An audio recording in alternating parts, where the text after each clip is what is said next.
US Marines of the 11th Marine Expeditionary Unit are now heading towards the Middle East, and it's raising one major question. Is America preparing for a ground war with Iran? According to reports from Reuters and the Associated Press, the USS Boxer Amphibious Ready Group, with around 2,500 Marines of the 11th Marine Expeditionary Unit, are deploying to the Gulf region. The USS Boxer ARG comprises of the USS Boxer, the USS Portland and the USS Comstock. The Boxer is a Wasp-class amphibious assault ship, one of 7 still in active service with the US Navy. The US Boxer ARG is a rapid response force designed for crisis missions, evacuations and combat operations. This build-up didn't happen overnight, as warships carrying Marines of the 31st Marine Expeditionary Unit are already heading towards the Gulf from the Pacific region, suggesting this escalation has been planned. President Donald Trump has tried to calm fears of a ground operation by saying, "I'm not putting troops anywhere," but then added, "We will do whatever is necessary." No, I'm not putting troops anywhere. If I were, I certainly wouldn't tell you, but I'm not putting troops, and we will do whatever is necessary to keep the price. So which is it? Because the forces being deployed right now are exactly the kind used for difficult ground operations. At the centre of all of this is the Strait of Hormuz, one of the most important oil routes in the world. Normally around 20% of global oil passes through this narrow waterway.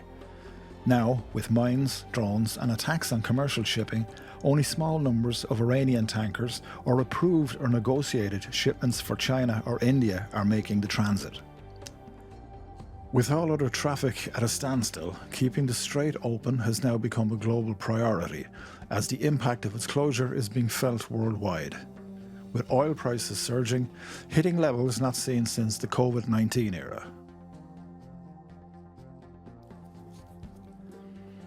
At the same time, the US has expanded its military campaign against Iran.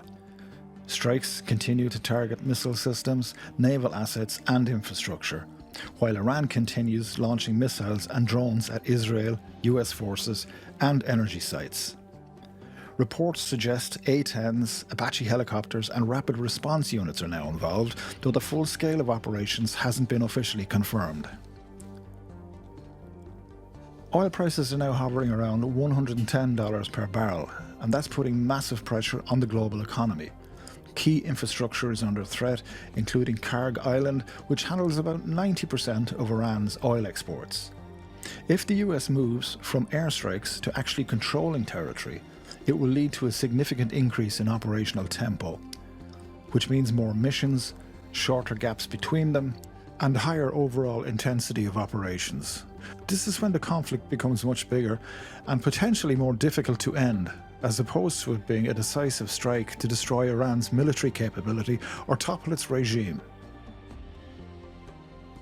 Iran isn't backing down.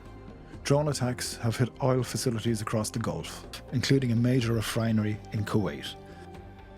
Iran has even issued a chilling warning, claiming tourist sites around the world would no longer be safe.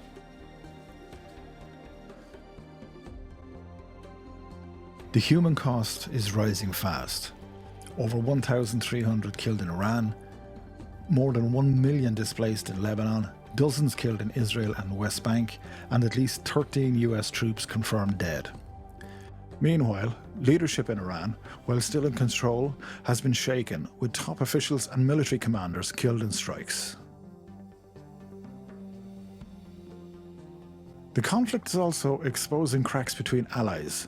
The US has criticised NATO partners for refusing to join the fight, with President Trump calling them cowards in a social media post. At the same time, disagreements are emerging between the US and Israel, especially over attacks on energy infrastructure that could trigger a global crisis.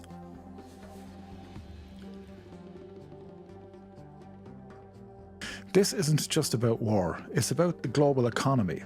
Disruptions in the Strait of Hormuz are already affecting supply chains, impacting everything from fuel to food to computer chips. Even materials like helium and sulfur are becoming harder to transport, which could drive prices even higher worldwide. The current posture is still expeditionary and flexible, and so far is not looking like a full Iraq 2003 style build-up. There are no confirmed deployments of US Army armoured brigades, large infantry divisions or occupation-scale ground forces. While that is the case, there are still significant combat units on the move.